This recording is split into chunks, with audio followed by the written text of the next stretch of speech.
యేసు మా జీవితం ఎంతో ఆనందం. యేసుతో మా జీవితం ఎంతో మాధుర్యం. యేసుతో మా జీవితం ఎంతో ఆనందం.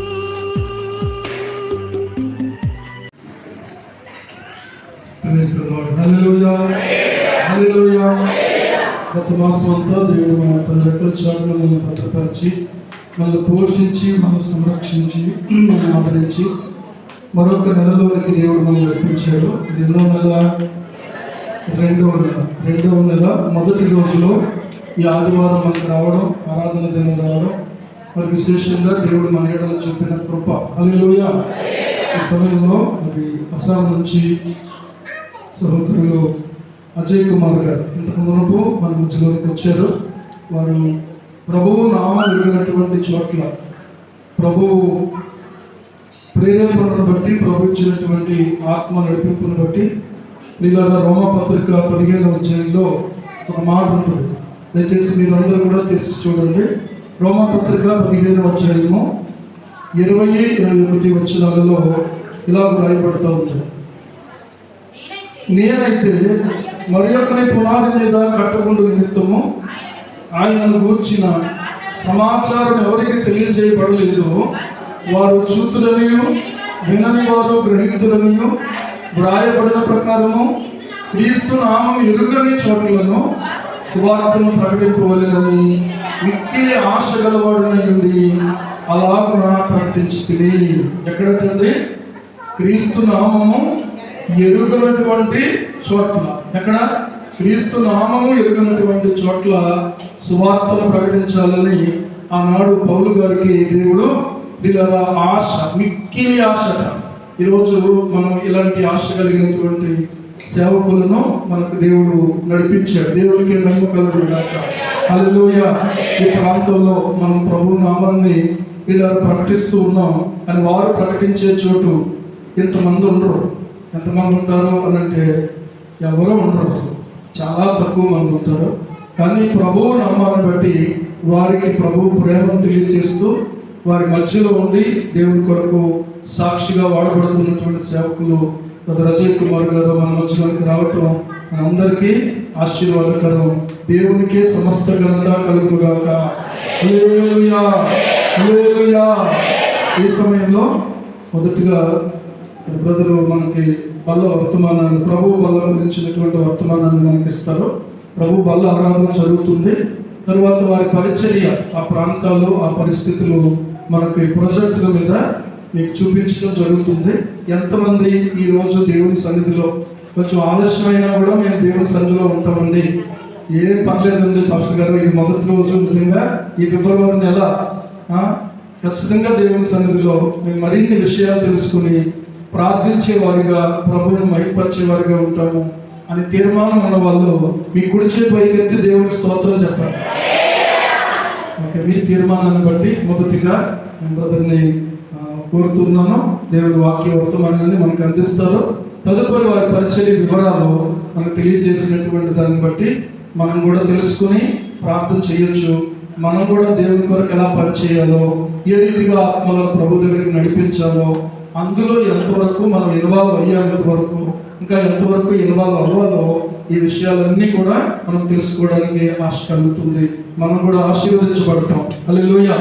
వచ్చిన వారు వచ్చినట్టు కాదు, మనం ఒక నూతనమైనటువంటి ప్రియుల తీర్మానంతో ఇక్కడి నుంచి మనం వెళ్ళాలి. దేవుని వాక్యాన్ని బట్టి మనం హెచ్చరించబడదాం. మొదట ప్రభు వాక్యం చేత మన జీవితాన్ని పరిశీలించుకుందాం. బ్రదరు ఒక్కరే వెళ్ళారు.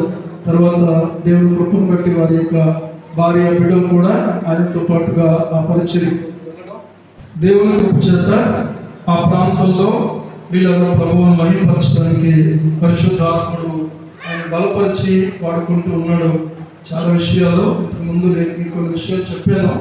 ఇప్పుడు మీరు చూస్తారు, మీరు చూసి నిజంగా దేవుడు ఏ రీతిగా దైవ సేవకుని బలపరిచి నడిపిస్తూ ఉన్నాడనే సాక్ష్యాలు మనం వినడం ద్వారా మనం కూడా ఆత్మీయ మేలు పొందుతాం. ఓకే, ఈ సమయాన్ని అప్పగిస్తూ ఉన్నాను. షార్ట్ అండ్ స్వీట్లో అవసరమైనటువంటి వర్తమానాన్ని మనకిచ్చి తదుపరి మరింత విషదంగా వారి పరిచయం గురించిన వివరాలు మనం తెలుసుకుందాం.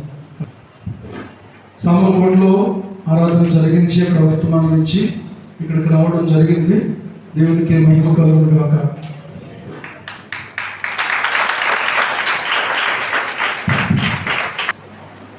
ప్రస్తుతం దేవుని నామానికి మహిమ కలుగును గాక.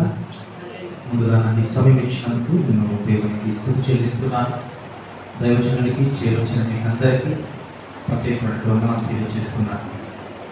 క్రీస్తునందు ప్రియమైనటువంటి దేవుడు, ఈ ప్రత్యేకమైన సమయంలో చిన్న ప్రార్థన చేసుకుందాం. తర్వాత దేవుని వాక్యాన్ని మనం క్లుప్తంగా ధ్యానం చేసుకుందాం. మమ్మల్ని మిగిలిన ప్రేమించిన మా ప్రియ పరలోకపు తండ్రి, నీకు వందనాలు, స్తుతులు, స్తోత్రాలు చెల్లించుకుంటున్నాం. మమ్మల్ని ప్రేమించి మాకు ఇచ్చిన శ్రేష్టమైన సమయాన్ని బట్టి నీకు స్తుతి చెల్లించుకుంటున్నాం. కొద్ది సమయం నీ వాక్యం ధ్యానం చేస్తుంటలేదు. నీ వాక్యం ద్వారా మాతో మాట్లాడి మమ్మల్ని బలపరచమని, ప్రభుత్వంలో పాలిభాగస్తులు అవడానికి మమ్మల్ని సిద్ధపరచమని యేసుక్రీస్తు నామమున వేడుకొంచున్నాము తండ్రి, ఆమేన్. క్రీస్తునందు ప్రియమైనటువంటి దేవుని ద్వారా మనకందరికీ సుపరిచితమైనటువంటి ఈ లేఖన భాగాన్ని ముందుకు తీసుకొని రావాలని ఆశపడుతున్నాను. అపోస్తులైన పౌలు కొరింథీ సంఘానికి రాసినటువంటి మొదటి పత్రిక 11వ అధ్యాయము 23వ వచనం నుంచి నేను చదువుతున్నాను. దయచేసి గమనించండి. నేను మీకు అప్పగించిన దానిని ప్రభు వలన పొందితిని.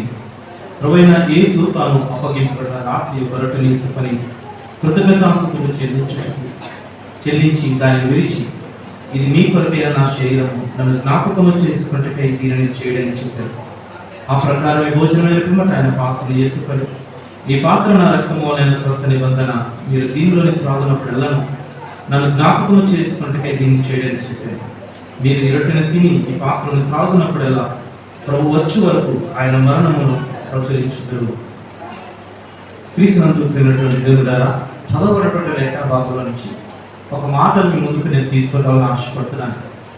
ఆ మాట ఏంటంటే, ఈ రొట్టెను మీరు తిని త్రాగునప్పుడల్లా, ఈ రొట్టెను మీరు తిన్నప్పుడల్లా, ఈ యొక్క రక్తం మీరు త్రాగునప్పుడల్లా, ఆ తర్వాత ఒక మాట ఉంటుంది, నన్ను జ్ఞాపకము చేసుకున్నట్టే, నన్ను జ్ఞాపకం చేసుకున్నట్టే. ఏం జ్ఞాపకం చేసుకుంటున్నాం మనం ఇక్కడ అనేటువంటిది చాలా ప్రాముఖ్యమైనటువంటి విషయం. ప్రభు యొక్క మరణ పునరుద్ధానాన్ని జ్ఞాపకం చేసుకుంటున్నాం. ఆయన మన కొరకు సిలువలో చేసిన బలియాగాన్ని జ్ఞాపకం చేసుకుంటున్నాం. ఆ రొట్టెను చూసిన ప్రతిసారి ప్రభు యొక్క దేహము ఏ రీతిగా మన కొరకు నలగొట్టబడిందో జ్ఞాపకం చేసుకుంటున్నాం. ఆ ద్రాక్షారసను చూసిన ప్రతిసారి ప్రభు యొక్క రక్తము చివరి రక్తం పొట్టు వరకు ఏ రీతిగా నీ కొరకు నా కొరకు దారపోయబడిందో జ్ఞాపకం చేసుకుంటున్నాను. ఎందుకు జ్ఞాపకం చేసుకోవాలి? జ్ఞాపకం చేసుకుంటే మనకి ఏమొస్తుంది అంటే, మొట్టమొదటిగా కృతజ్ఞతాభావం వస్తుంది. మనం జ్ఞాపకం చేసుకున్న ప్రతిసారి కృతజ్ఞతాభావం గుర్తుకొస్తుంది. ప్రభు నా కొరకు, ఏ అర్హత ఏ యోగ్యత లేని నా కొరకు ఆయన ఎంత గొప్ప త్యాగం చేశాడు. ఎందుకంటే ఒక నీతిమంతుని కొరకు మరొక నీతిమంతుడు చనిపోవడం సహజమే. ఒక మంచి వాని కొరకు మరొక వ్యక్తి ఏదైనా ఒక త్యాగం చేయడం కూడా సహజమే. కానీ ఒక దౌర్భాగ్యుని కొరకు,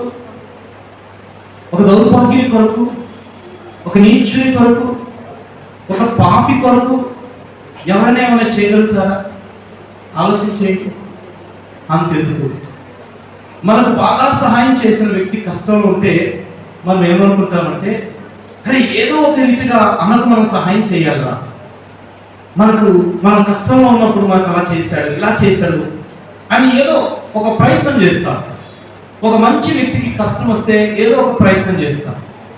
అదే ఒక త్రాగుబోతు వ్యక్తి, లేకపోతే ఇంట్లో హింసించేటువంటి వ్యక్తి, ప్రతిసారి జగడానికి వ్యక్తి, నేను ఎప్పుడైనా ఏదన్నా ఒక మాట నేను గాయపరిచిన వ్యక్తికి ఏదైనా కష్టం వస్తే మనం ఏమనుకుంటాం, వారికి అలాగే కావాలి అని అనుకుంటాం. లేదా అస్సలు వీడికి మాత్రం సహాయం చేయకూడదా, వీడికి మన విలువేంటో తెలియాలా అని అనుకుంటాం.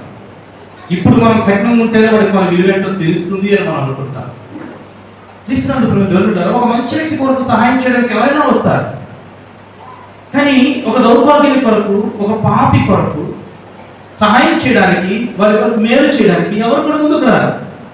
అలాంటిది దౌర్భాగ్యులమైనటువంటి మనము, ఎందుకు పనికిరానటువంటి మనము, అత్యంత పాపమైనటువంటి మన కొరకు అత్యంత పరిశుద్ధమైనటువంటి దేవుడు అంతగా శిలువలో బలియాగం చేయవలసిన అవసరం ఏంటి? ఈ ప్రభుత్వంలో మనం పాలిభాగస్తులవుతున్న ప్రతిసారి మనం దాన్ని జ్ఞాపకం చేసుకోవాలి. అది మనం జ్ఞాపకం చేస్తున్న ప్రతిసారి మనకి ఏం రావాలంటే కృతజ్ఞతాభావం రావాలి. వాస్తవానికి it is a commandment from the lord. ప్రభు అన్నాడు, do this in remembrance of me. ఇంగ్లీష్లో చాలా చక్కగా ఉంది పదం, డూ దిస్, దీనిని చేయుడి, నన్ను జ్ఞాపకం చేసుకున్నట్టు. క్రీస్తునందు దేవుడారా, నిజంగా వీఆర్ బ్లెస్డ్ పీపుల్. నిజంగా మనం ఎంత బ్లెస్డ్ పీపుల్ అంటే, కనీసం కొన్ని సంఘాల్లో 4 వారాలు వాళ్ళు కూడుకున్నప్పుడు వాళ్ళు ప్రభువులో పాలిభాగస్తులు అవుతుంటారు, లేదా నెలకు ఒకసారి మొదటి ఆదివారం రోజు వాళ్ళు కూడుకొని వాళ్ళు ప్రభువులో పాలిభాగస్తులు అవుతుంటారు. నేను అస్సాంకి వెళ్ళిన తర్వాత నాకు 4 సంవత్సరాల తర్వాత తెలిసిన విషయం ఏంటంటే, అక్కడ ఉన్నటువంటి సంఘస్థులు అసలు ప్రభు బలారాధనలోనే పాలిభాగస్తులు అవ్వరు. ఎందుకు పాలిభాగస్తులు అవరు అంటే, వాళ్ళు ఇచ్చేవాళ్ళు లేరు. తీసుకోవడం వాళ్ళకి ఇష్టం లేక కాదు, తీసుకోకూడదని తెలియక కూడా కాదు, ఇచ్చేవాళ్ళు లేక. నేను కొన్నిసార్లు వాళ్ళని అడిగినప్పుడు, నువ్వు ప్రభు బలారాధన ఎప్పుడు తీసుకున్నావు అంటే, 3 సంవత్సరాల క్రితం, 4 సంవత్సరాల క్రితం సార్. ఆ 4 సంవత్సరాల క్రితం కూడా ఎప్పుడు తీసుకున్నావు? నేను బాప్తిస్మం తీసుకున్న మొదటిసారి ఒకే ఒక్కసారి. అప్పుడే లేదు అంటే, అప్పుడు నాకు బాప్తిస్మం ఇవ్వడానికి బయట నుంచి వేరే సేవకుడు వచ్చాడు. మరి ఆయన వచ్చిన తర్వాత ఆయన నాకు బాప్తిస్మం ఇచ్చి ప్రభు బలారాధన నుంచి వెళ్ళిపోయాడు. మరి ఇప్పుడు మీకు ఎందుకు బలారాధన ఇవ్వడం లేదంటే, ఆ సంఘంలో కాపర్లు లేరు. మరి ఎవరు సంఘాన్ని నడిపిస్తున్నారు? ఆ సంఘంలో కొంతమంది పెద్దలే, ఇంక ఎవరు ఆప్షన్ లేక వాళ్ళే. అఫ్కోర్స్ ఏ పెద్ద సంఘాలే కాదు, నేను సార్తో కూడా చెప్పాను, ఒక 20 మంది వస్తే అదే చాలా పెద్ద సంఘం. అక్కడ 20 మంది వస్తే చాలా పెద్ద సంఘం.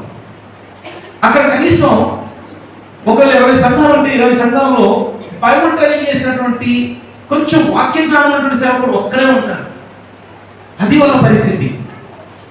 మాకు తీసుకోవాలనే ఆశ ఉంది, తృష్ణ ఉంది, కానీ మాకు ఇచ్చేవాళ్ళు ఎవరు లేరు. ఆ విషయాన్ని తెలిసి నాకు నిజంగా చాలా బాధేసింది. ప్రభు అన్నాడు, డూ దిస్, ఇది చేయండి. మరి మనం చేస్తున్న ప్రతిసారి, ప్రభువులో మనం పాలిభాగస్తులు అవుతున్న ప్రతిసారి మనం ఏం జ్ఞాపకం చేసుకుంటామో, ఆయన మన కొరకు చేసిన త్యాగాన్ని జ్ఞాపకం చేసుకుంటాం, ఆయన మన కొరకు చేసిన బలియాగాన్ని మనం జ్ఞాపకం చేసుకుంటాం. కానీ వాళ్ళకు ఆ అదృష్టం లేదు. ఇప్పుడు నేను వెళ్ళిన తర్వాత ఈ విషయాన్ని తెలుసుకొని నేను మరలా ప్రయాసపడి ఒక్కొక్క ఆదివారం ఒక్కొక్క సంఘాన్ని దర్శిస్తూ, నేను సరేయా మీకు కొంతమంది సేవకులు దొరికేంత వరకు నేను మీకు సహాయం చేస్తానని చెప్పి ఒక్కొక్క వారం నేను తిరిగి, అంటే 2 వారాలకు ఒక సంఘానికి వెళ్ళేటట్టుగా అలా ప్రభువులారాధన కూడా స్టార్ట్ చేశాను. ఇంకొక మాట కూడా చెప్తాను, నేను అక్కడికి వెళ్ళిన మొదటి వారంలో ఏ సంఘంలో అయితే నేను క్రమంగా అవుతున్నానో ఆ సంఘంలో నేను వచ్చానని చెప్పి వాళ్ళు ప్రభువులారాధన ఏర్పాటు చేశారు. సార్ మీరు ఎవరో ఉన్నారు కదా, మీరు ఇవ్వండి అని. ఏం ఏర్పాటు చేశారు తెలుసా? Marie Gold biscuit Maaza, Marie Gold biscuit Maaza. ఏంటి, ఎందుకు? వాళ్ళకు కనీసం ద్రాక్షారసం దొరకదు. నేను కనీసం అలవాటు చేద్దామని నేను టౌన్కి వెళ్ళి ద్రాక్ష వెళ్తున్నాడు, నాకు బ్లాక్ ద్రాక్ష దొరకలేదు. దానికోసం కూడా నేను దాదాపు 30 కిలోమీటర్లు వెళ్ళాలి. కనీసం ఇక్కడ నుంచి పబ్లిక్ ట్రాన్స్పోర్ట్ ఉండదు. వాళ్ళు అధికారిగా వెళ్ళి తెచ్చుకోవడానికి కూడా బ్రెడ్ తెచ్చుకోవాలనుకున్నా కానీ వాళ్ళు దాదాపు 30 కిలోమీటర్లు వెళ్ళాలి, 30 కిలోమీటర్లు వెళ్ళాలి. అక్కడ పరిస్థితి అది. నిజంగా హౌ బ్లెస్డ్ వి ఆర్. క్రీస్తునందు వాళ్ళకి అవకాశం లేక తీసుకోవడం లేదు, దానికోసం వాళ్ళు ప్రాకులాడుతున్నారు, ప్రయాసపడుతున్నారు. మనకి ఇక్కడ ఇస్తున్నా కానీ మనం అందులో పాలిభాగస్తులు కాకలేకపోతున్నాం. బాప్తిస్మం తీసుకొని కూడా సంఘానికి వస్తువు కూడా తీసుకోకుండా ఉండేటువంటి వాళ్ళు చాలా మంది ఉన్నారు. అది ఇంకా బాధాకరమైన విషయం, ఇంకా చాలా బాధాకరమైన విషయం. అంటే సార్ నేను ఇంకా కొంచెం వదులుకోవాలి సార్, ఇంకా కొంచెం మానుకోవాలి సార్, ఆ తర్వాత నేను కొంచెం పర్ఫెక్ట్ అయిన తర్వాత నేను తీసుకుంటాను సార్ అని చెప్పి ఆగిపోయే వాళ్ళు చాలా మంది ఉన్నారు. తీసుకున్నందుకు నేను పర్ఫెక్ట్ అయిన తర్వాత తీసుకుందాం అనుకుంటున్నాను, మంచిదే. కానీ నా ప్రశ్న ఏంటంటే, ఎప్పుడు పర్ఫెక్ట్ అవుతావు నువ్వు? మనం చచ్చేంత వరకు పాప స్వభావం అని విడిచిపోదు. పాప స్వభావం, the nature of the sin అనేటువంటిది మనం చచ్చేంత వరకు మనకు అలాగే ఉంటుంది. సో పాప స్వభావం అని విడిచిపెట్టి వెళ్ళదు. కాబట్టి మనం ఎప్పుడు పర్ఫెక్ట్ అవుతామంటే ఆఫ్టర్ అవర్ డెత్ ఓన్లీ, మనం చనిపోయిన తర్వాత మాత్రమే. మరి ఈ లోపల మనం ఏం చేయాలి? ప్రతిరోజు, ప్రతి గడియ, ప్రతి క్షణం ఎప్పటికప్పుడు పశ్చాత్తాపడుతూ ప్రభు సన్నిధిలో, ప్రభు బలలో మనం పాలిభాగస్తులం అవ్వాలి. సార్ నేను ఇంకా కొంచెం మారాలి కాబట్టి నేను తీసుకోను అనడం పుట్టి సాగు. నేను అంటాను, తీసుకోవడం కోసం మారు. ఫర్ ఎగ్జాంపుల్, ఈ రోజే తీసుకున్నాం. ఈరోజు నేను ఒక చిన్న మిస్టేక్ చేశాను కాబట్టి ఈరోజు నేను తీసుకోను, వచ్చే వారం తీసుకుంటాను అని అనుకోవడం కంటే, నిన్ను చేసిన తప్పు ఈరోజు పశ్చాత్తాపడు, ప్రభు సన్నిధిలో ఒప్పుకో, ప్రభు సన్నిధిలో దాన్ని విడిచిపెట్టు. కానీ మన సమస్య ఎక్కడ వస్తుందో తెలుసా? ఆ విడిచిపెట్టడం దగ్గరే సమస్య వస్తుంది. దేవుని వాక్యం సెలవిస్తుంది, మీరు ప్రభు వాళ్ళ దగ్గరకు వచ్చేటప్పుడు, లేకపోతే మీరు బలి అర్పించడానికి వచ్చేటప్పుడు మీతో ఎవరైనా అసమాధానంగా ఉన్నారేమో పరిశీలన చేసుకొని మీరే మొదట వెళ్ళి వారితో సమాధానపడి ఆ తర్వాత వచ్చి బలి అర్పించండి. అప్పుడు మీ బలి అంగీకరించబడుతుంది దేవుని వాక్యం సెలవిస్తుంది. అర్థమవుతుందా? ఇప్పుడు మనం బలివడానికి వచ్చాం. ఇక్కడికి వచ్చిన వాక్యం ఏం చెప్పిందంటే, నీతో ఎవరైనా అసమాధానంగా ఉన్నారేమో వెళ్ళి నీవే వారితో మొదట సమాధానపడి అటు తర్వాత వచ్చి బలి అర్పించు అని అంటే ఏమో తెలుసా? నేను బలి ఇవ్వకపోయినా పర్లేదు, వాటితో మాత్రం నేను సమాధానం పడినాను. అర్థమైందా? నేను ప్రభువులో పాలిభాగస్తుడు కాకపోయినా పర్లేదు, నేను దాన్ని మాత్రం విడిచిపెట్టను అంటున్నాను. ఇది మన పరిస్థితి. క్రీస్తునందు దేవుడు, నాకు జ్వరం ఉంది కాబట్టి నేను ఇంట్లో కూర్చుంటాను అని అనుకుంటామా? జ్వరం ఉంది కాబట్టి నేను హాస్పిటల్కి వెళ్ళి వైద్యం చేసుకొని మందులు వేసుకుంటానంటావా? జ్వరం ఉంది కాబట్టి ఇంట్లోనే కూర్చుంటానంటే మన మూర్ఖత్వమా కాదా? ఎస్, బలహీనత ఉంది. కానీ దాన్ని ఏం చేయాలి? దాన్ని ఒప్పుకొని విడిచిపెట్టాలి, పశ్చాత్తాపడాలి, మారు మనసు పొందాలి. దేవుని వాక్యం సెలవిస్తుంది, ఈ ప్రభువులో మీరు పాలిభాగస్తులు అవగమనకు మిమ్మల్ని మీరే ప్రశ్నించుకోండి, మిమ్మల్ని మీరే విమర్శించుకోండి.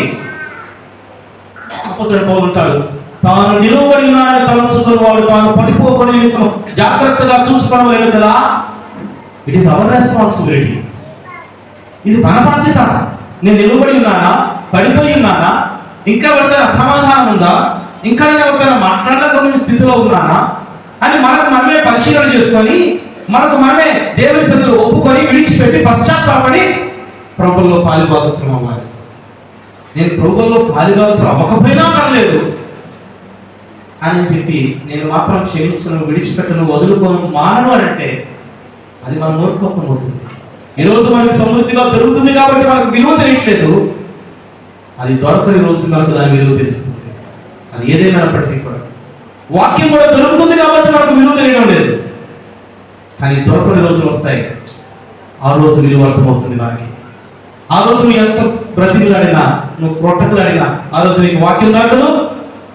నువ్వు పాలిభాగస్తులు అనుకున్నప్పుడు ఇచ్చే వాళ్ళు ఉండరు, నువ్వు పాలిభాగస్తులు కాలేరు. అలాంటి దినాలు రాబోతున్నాయి. కాబట్టి ఉన్న సమయాన్ని మనం సద్వినియోగం చేసుకోవడం అనేటువంటిది అత్యంత ప్రాముఖ్యమైనటువంటి విషయం. కానీ ఇక్కడ మనకు వచ్చిన సమస్య ఏంటంటే వదులుకోవడమే, విడిచిపెట్టడమే. ఒక చిన్న మాట జ్ఞాపకం చేస్తాను. కోరీ టెన్ బూమ్ ఒక పుస్తకం రాసింది, దాగేడు స్థలము, ద హైడింగ్ ప్లేస్. ఈమె రెండవ ప్రపంచ యుద్ధ కాలంలో హిట్లర్ అనేక మంది యూదుల్ని చంపేస్తున్నప్పుడు ఈమె తన తండ్రి టెన్ బూమ్ వీరిద్దరు కలిసి వాళ్ళ ఇంట్లో ఒక హైడింగ్ ప్లేస్ ని ఏర్పాటు చేశారు. ఒక దాగేడు స్థలమును ఏర్పాటు చేసి అనేక మంది యూదుల్ని రక్షించి ఆ గదిలో ఉంచారు, కాపాడారు. అందుకోసం హిట్లర్ సైన్యం వీళ్ళు బంధించి వీళ్ళు తీసుకుని వెళ్ళి చెరసాలలో వేసేసింది. వాటిని కాన్సన్ట్రేషన్ క్యాంప్స్ అంటారు.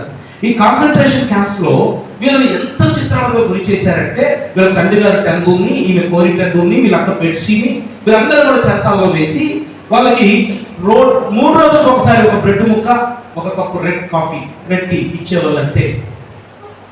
తర్వాత ప్రతిరోజు తెల్లవారుజామున 3 గంటలకి లేదా 4 గంటలకి గడ్డ కట్టేటువంటి చలిలో వ్యవస్థలుగా చేయబడి ఒంటి మీద నూరు పోగు వస్త్రం లేకుండా తీసుకొని వచ్చి ఐసి గడ్డల మీద నిలబెట్టి పురుషులందరూ సైనికులందరూ నిలబెడితే ఈ కోయిటెన్ భూమి బెడ్సీ ఇంకా ఈ మిగిలిన స్త్రీలందరూ కూడా అక్కడ వాళ్ళు అటెండెన్స్ చేసే వాళ్ళకి సెల్యూట్ చెప్పాలి, చేతులు ఎత్తి వాళ్ళ అవయవాలు కనిపించే రీతిగా. ఎంత దారుణమైన పరిస్థితి చూడండి, ఎంత దారుణమైన పరిస్థితి. దేవుని బిడ్డలని వాళ్ళని కాపాడడం కోసం వీళ్ళిద్దరు త్యాగం చేశారు. అంతగా శ్రమ పెట్టబడ్డారు, హింసించబడ్డారు. జైలులోనే వాళ్ళ బెడ్సీ ఈ సైనికాధికారులు పెట్టిన టార్చర్ని భరించలేక ఆమె ప్రాణాలు విడిచిపెట్టింది. ఆ తర్వాత 2వ ప్రపంచ యుద్ధం ఆగిపోయింది, హిట్లర్ చనిపోయాడు, అందరూ విడుదల పొందారు. ఆ తర్వాత కోరిటెన్ ఐ థింక్ 1983లోనో 1980స్లో ఒకసారి భారతదేశానికి కూడా వచ్చింది ఆమె. ఈమె ఒక రోజు ఒక దేశానికి వెళ్ళి అక్కడ సాక్ష్యం చెప్పి బయటకు వచ్చిన వెంటనే ఒక వ్యక్తి, చాలా ప్రధాన వ్యక్తి ఆమె ఎదురు నిలబడి, హలో కోరి, డూ యూ రిమెంబర్ మీ అని షేక్ హ్యాండ్ ఇచ్చాడు. హలో కోరి, డూ యూ రిమెంబర్ మీ అని షేక్ హ్యాండ్ ఇస్తే ఈమె షేక్ హ్యాండ్ ఇవ్వాలని చేయించి ఇలా తలెత్తి చూస్తే ఆమె చెయ్యి ముందుకు వెళ్ళలేదు, అక్కడ ఉనికిపోతుంది. కోపం, ఆవేశం కట్టలు తెచ్చుకొని వస్తుంది. ఈ వ్యక్తిని ఏదో ఒకటి చేసే అంతగా కసి ఆమెలకు వచ్చేస్తుంది, తప్పలేకపోతుంది. ఎందుకంటే అక్కడ నిలబడిన వ్యక్తి ఎవరో కాదు, వాళ్ళ అక్కని, ఈ అమ్మాయిని వివస్త్రలుగా చేసి బట్టలిప్ప తీసి జలసాలలో అత్యంత కొట్టి హింసించినటువంటి అత్యంత క్రూరుడైనటువంటి ఆ నాజీ సైన్యానికి సంబంధించినటువంటి అధికారి నిలబడి ఉన్నాడు. అతను అంటున్నాడు, Corrie, do you remember me, shake hand ఇచ్చాడు. ఇప్పుడు ఒక్కసారిగా కోరికి అన్నీ గుర్తుకొచ్చాయి. ఇవన్నీ గుర్తుకొచ్చి ఆవేశం రగిలిపోతుంది. How can I give my hand to him, నా చేతులు అతనికి ఎలా ఇవ్వాలి, చేయడం చాపేసింది, ఇవ్వలేదు. అలాగే ఆలోచిస్తుంటే అప్పుడు ఆయన అన్నాడు, కోరి, నువ్వు ఎందుకు ఆలోచన చేస్తున్నావో నాకు తెలుసు. ఎస్, నేను మిమ్మల్ని ఎంతగా హింసించానో, ఎంతగా వేధించానో ఐ కెన్ రిమెంబర్. కానీ నీకు ఒక విషయం తెలుసా, కోరి, నువ్వు నన్ను క్షమించలేకపోతున్నావు, కోరి నీ చేతిని నాకు ఇవ్వడానికి నువ్వు ఇష్టపడలేకపోతున్నావు. నీకు తెలియని విషయం ఏంటంటే, నీ యేసయ్య నన్ను ఎప్పుడో క్షమించాడు, ఇప్పుడు నేను క్రీస్తు బిడ్డని అన్నాడు. నీ యేసయ్య నన్ను ఎప్పుడో క్షమించాడు, ఇప్పుడు నేను క్రీస్తు బిడ్డని. ఈరోజు నీ సాక్ష్యం వినడానికి నేను ఇక్కడికి వచ్చానంటే, కోరిటెన్ కళ్ళలో నీళ్లు పెట్టుకొని యేసయ్య ఇలాంటి వ్యక్తిని ఎలా క్షమించాలని నేను అనుకుంటుంటే, ఇలాంటి వ్యక్తిని నువ్వు ఇంతకంటే ముందే క్షమించావా?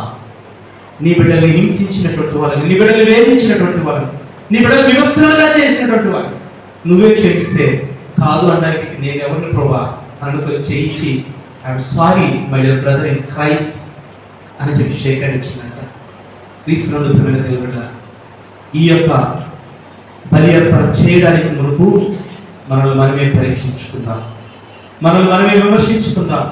నాలో ఏదో ఒకటి ఉంది కాబట్టి నేను ఇందులో పాలుభాగస్వామ్యం తప్పించుకోవడం కంటే ఆ ఉన్న ఒక్కదాన్ని విడిచిపెట్టి పశ్చాత్తాపడి మారు మనసు పొంది ప్రభువులో పాలుభాగస్వామ్యం అవుతాం.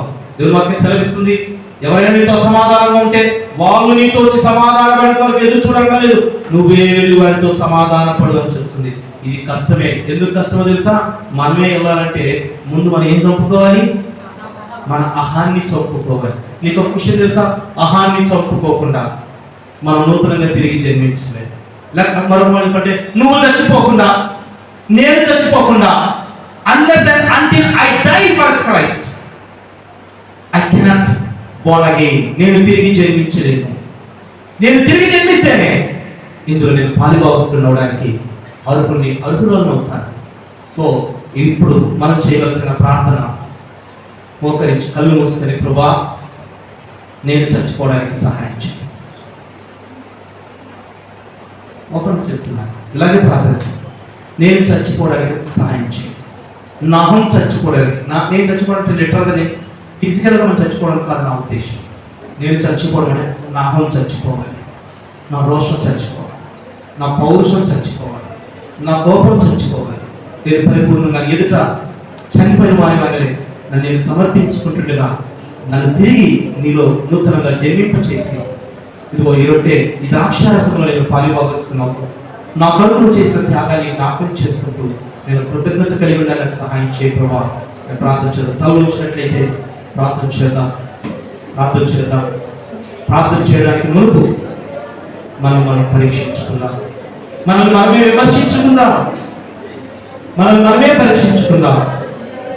విమర్శించుకుందాం. నిలబడి ఉన్నారో తలుచుకోవాల్సినటువంటి సహోదరుడా, నువ్వు నిలబడి ఉన్నావో పడిపోయి ఉన్నావో పరిశీలన చేసుకో. కుంటి సాకు చెప్పి తప్పించుకోవడానికి ప్రయత్నం చేయదు. పశ్చాత్తాపడి ప్రభు దగ్గరికి రావడానికి ప్రయత్నం చేయి. దయచేసి ప్రతి ఒక్కరు కూడా మీ స్వరాలను తెరిచి ప్రార్థించవలసిందిగా నేను మనవి చేస్తున్నాను.